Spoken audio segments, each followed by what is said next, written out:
un placer, estimados oyentes de la revista Radial, recibirlos una vez más.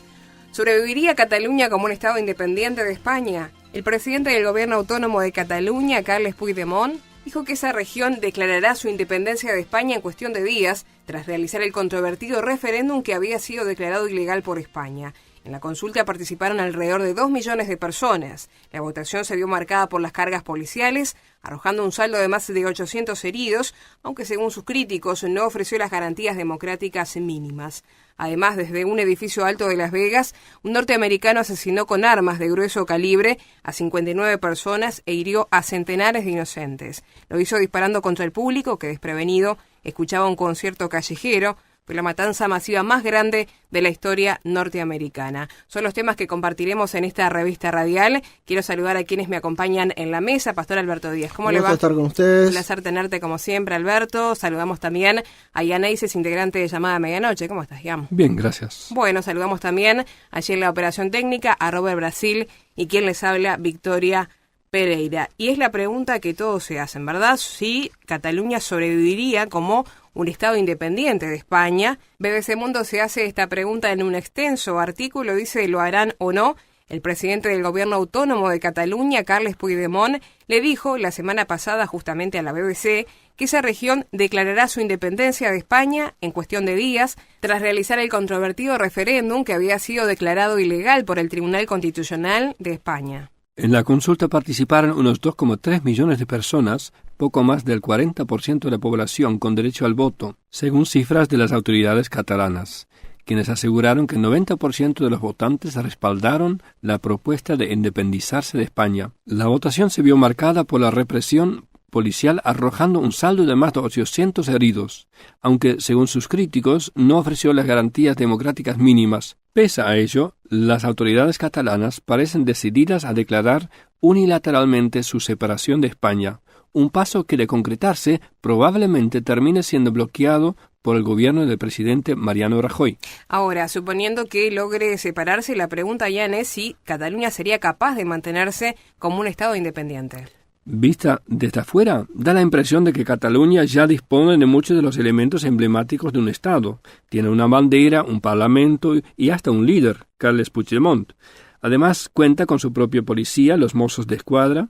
En caso de independizarse, sin embargo, requeriría hacer mucho más, incluyendo la gestión de las fronteras, las aduanas, un banco central, una agencia de recaudación de impuestos, el establecimiento de relaciones internacionales apropiadas, una oficina de control aéreo y, por supuesto, todo lo relacionado con el área de defensa. Todas estas áreas, en la actualidad, son gestionadas por Madrid. Pero asumiendo que Cataluña creara todas estas nuevas instituciones, la pregunta es, ¿sería capaz de pagar por ellas? Madrid nos roba es un lema popular entre los independentistas catalanes. La creencia popular es que comparativamente lo que paga Cataluña es más que lo que recibe del Estado español. Ciertamente Cataluña es más rica que otras regiones españolas, alberga apenas 16% de la población española, pero representa 19% del Producto Interior Bruto y 25% de las exportaciones de España. Según aseguran los partidarios de la independencia catalana, los impuestos pagados por los habitantes de Cataluña superan hasta en 16.000 millones de dólares el monto que recibe la región del gobierno de Madrid.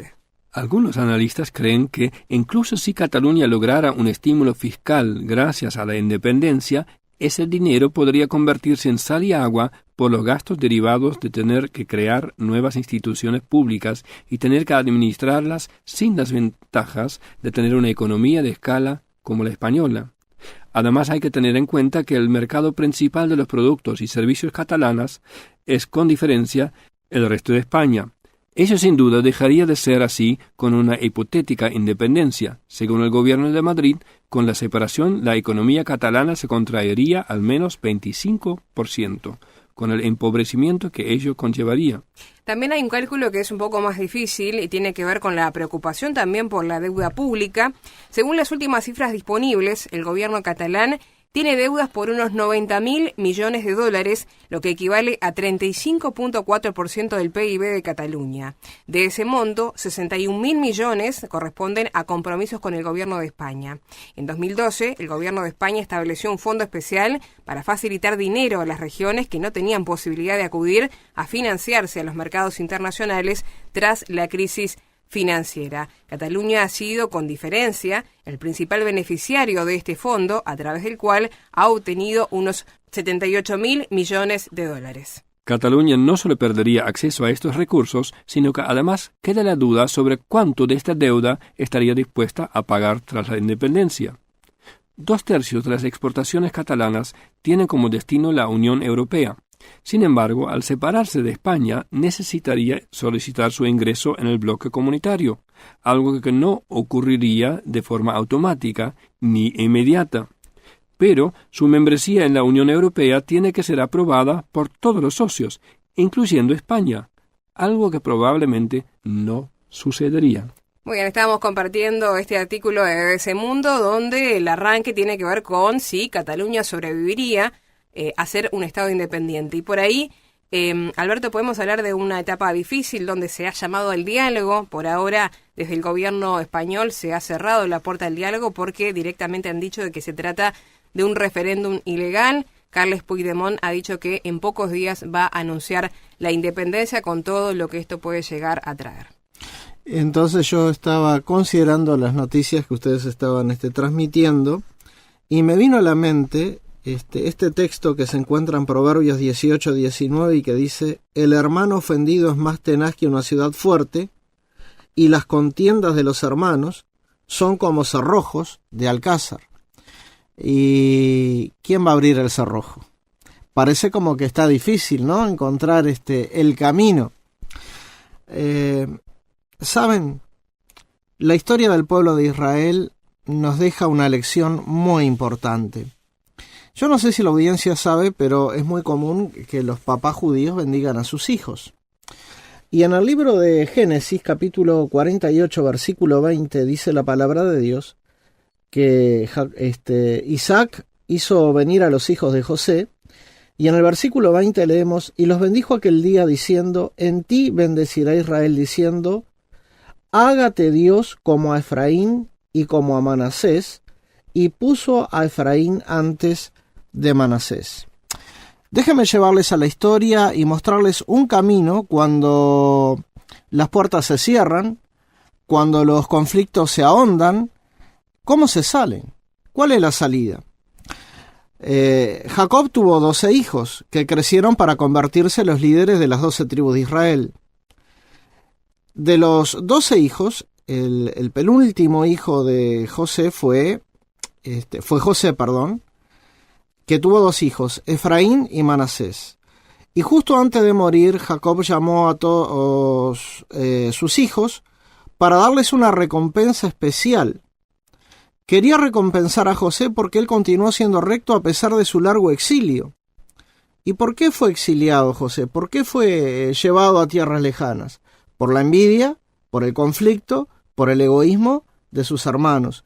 Y de no haber obrado la providencia y la soberanía de Dios, nosotros sabríamos que el deseo de sus hermanos era matar a José. Pero intervino Rubén y dijo: no, mejor vendámoslo, ¿verdad? Bueno, la recompensa fue una bendición especial para los hijos.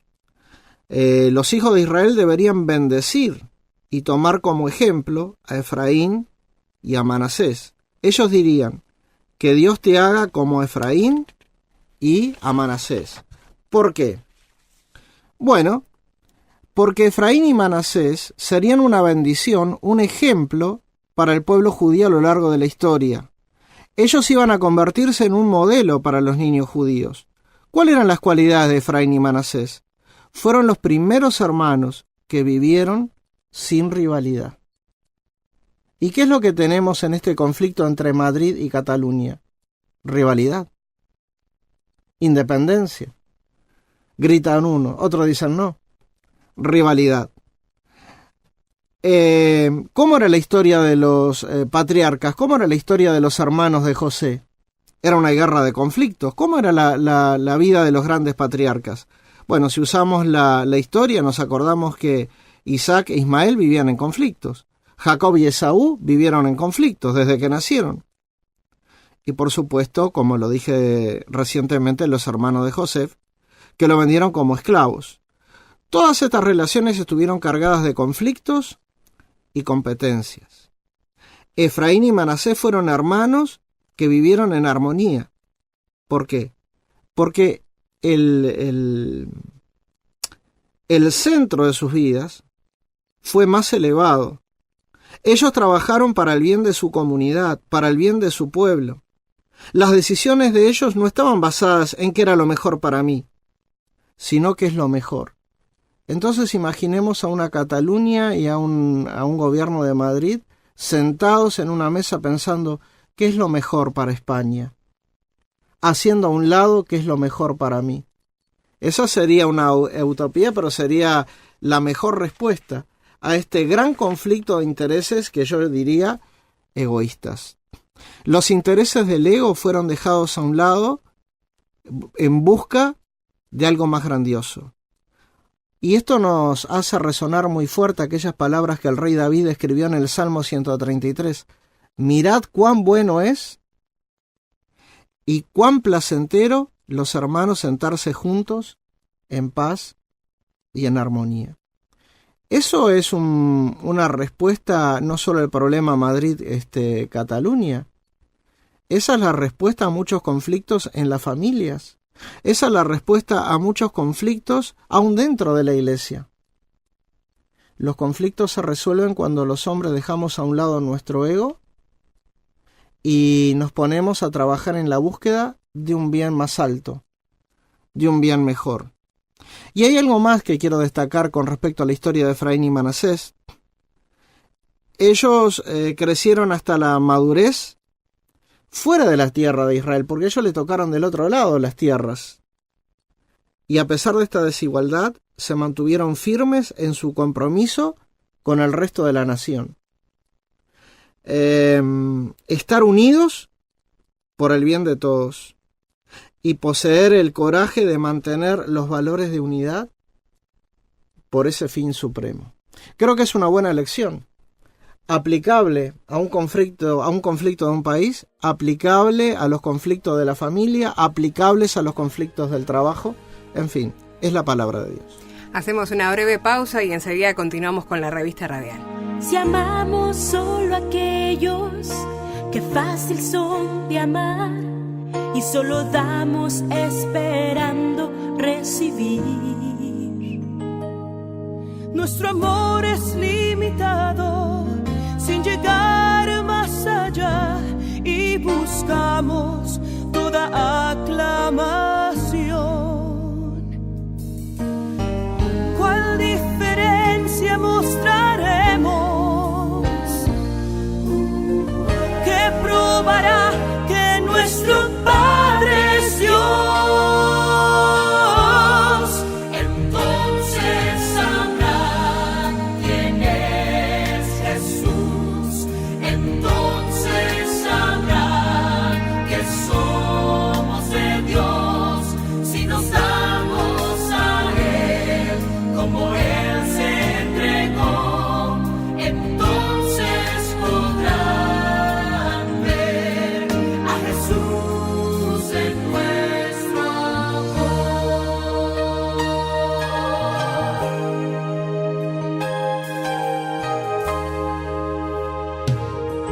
El amor no exige ni egoísta es y olvida aquellas deudas sin pagar.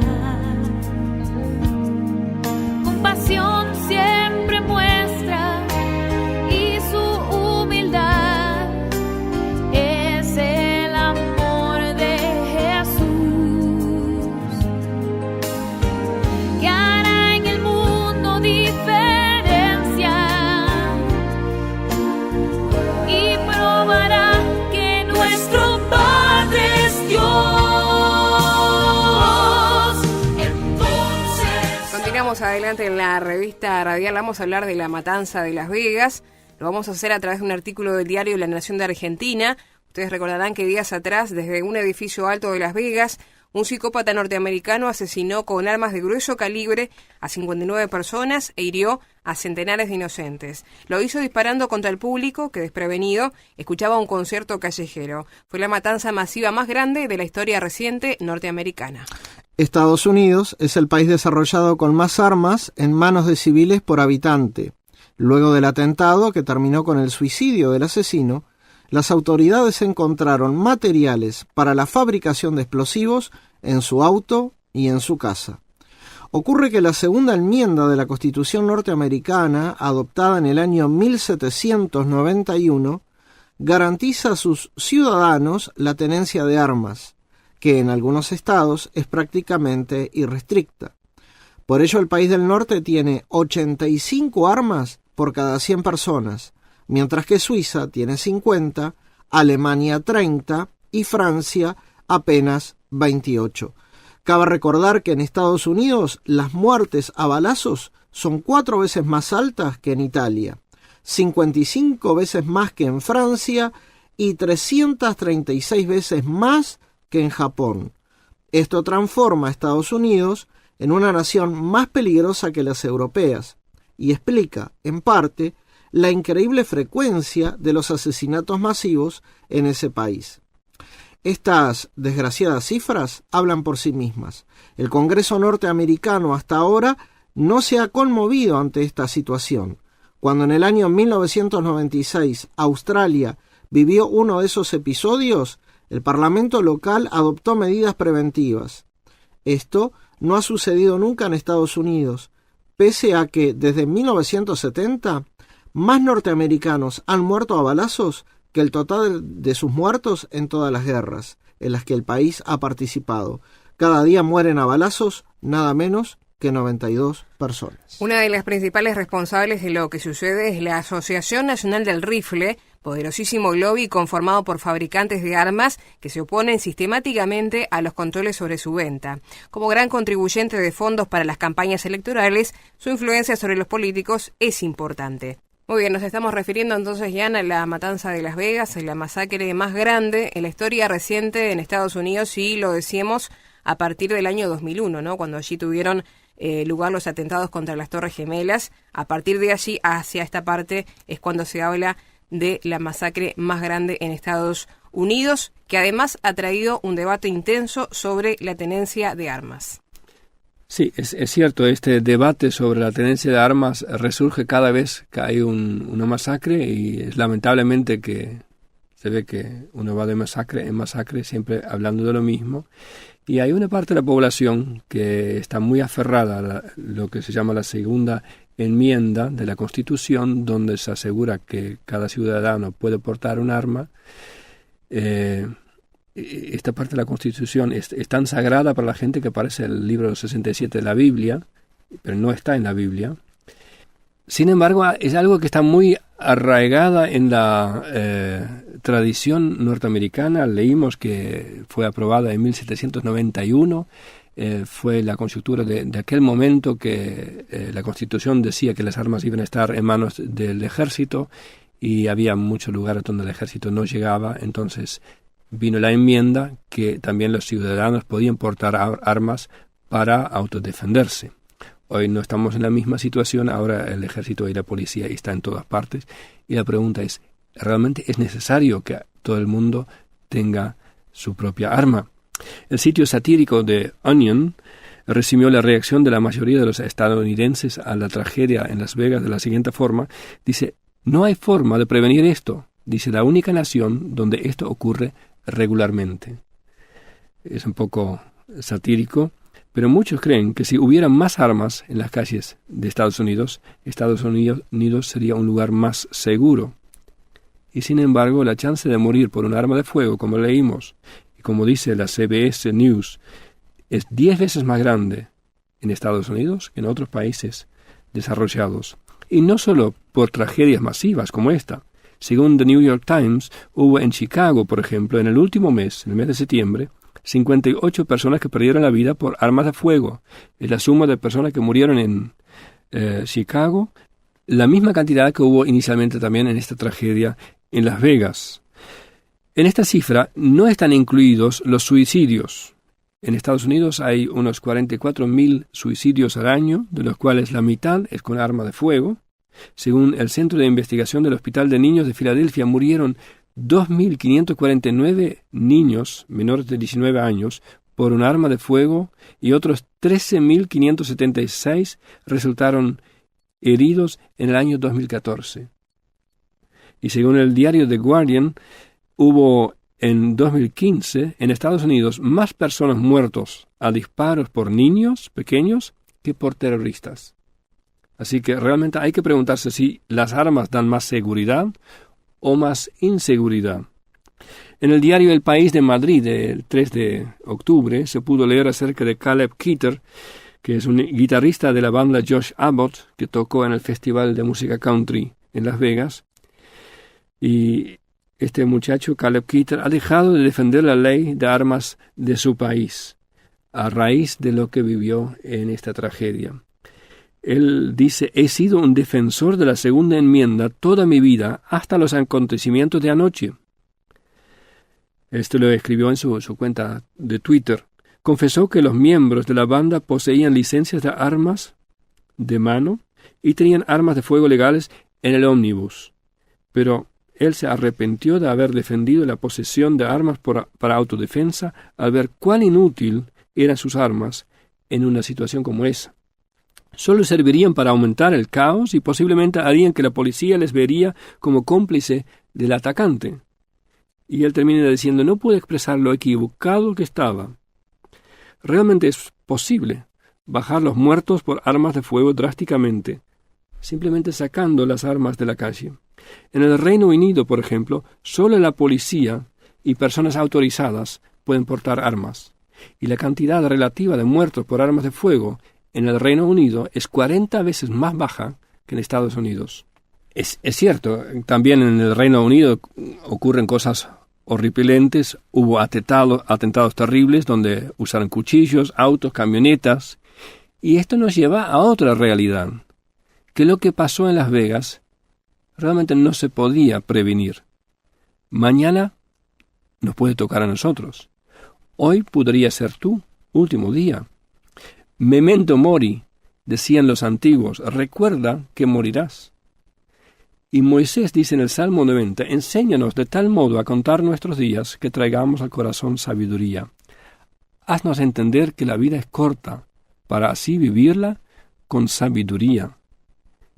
Es hoy el día para reconciliarte con Dios. Es hoy el día para reconciliarte con tus seres queridos, con tu prójimo.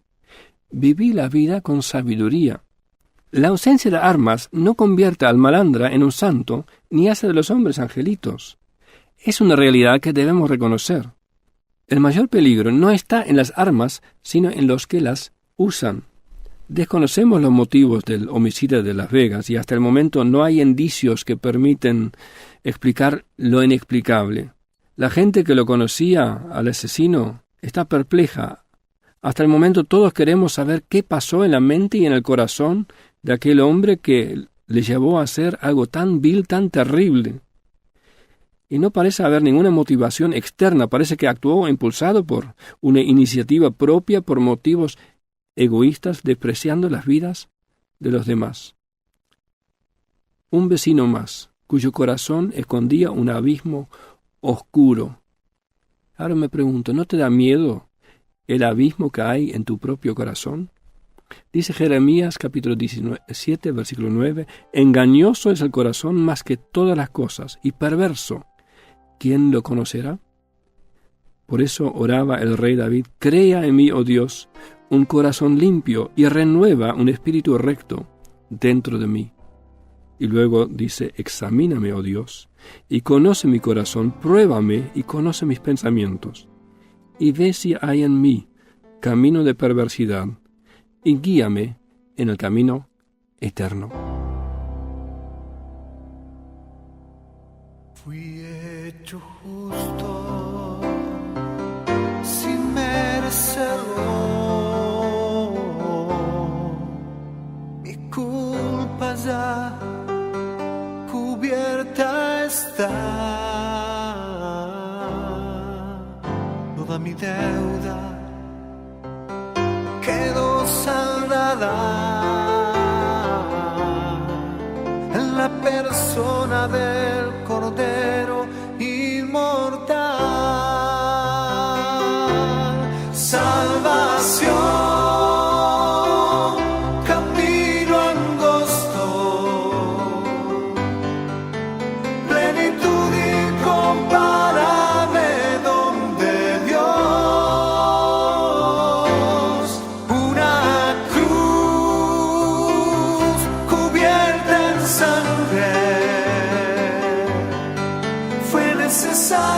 Para nuestra redención.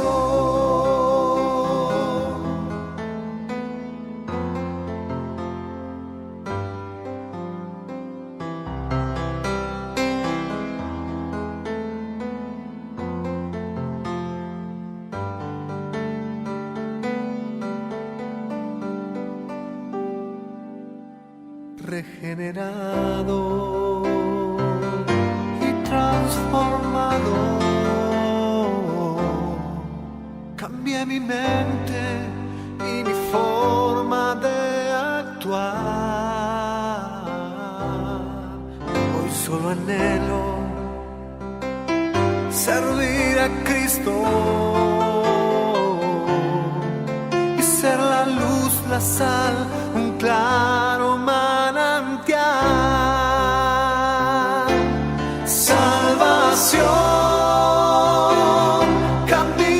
Queremos agradecerles por la sintonía en este programa y los invitamos a que se comuniquen con nosotros. Lo pueden hacer al WhatsApp +598 9199 1210. Reitero, +598 9199 1210. Si están en Uruguay lo hacen al 091 99 1210. También los invitamos a que compartan sus opiniones en la página de Facebook llamada de Medianoche Uruguay. Nos pueden identificar por el logotipo en verde. Nos pueden escribir a revistaradial@llamadaweb.org o visitarnos en la página www.llamadaweb.org. Será hasta un próximo programa, amigos. Que pasen muy bien.